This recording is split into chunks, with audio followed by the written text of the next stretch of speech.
అమరమైన నీ చరితం, విమలమైన నీ రుదిరం, ఆత్మీయముగా ఉత్తేజపరచిన పరివర్తన క్షేత్రము. ఇన్నాళ్ళుగా నన్ను స్నేహించి ఇంతగా ఫలింపజేసితివి. ఈశ్వర సంపద అంతటితో అభినయించినే పాడెదను.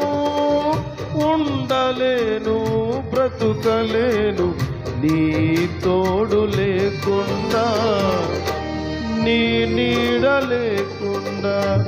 ప్రేమే శాశ్వతమైన పరిశుద్ధమైన పొదరిల్లు, మనసే మందిరమాయే, నా మదిలో దీపము నీవే.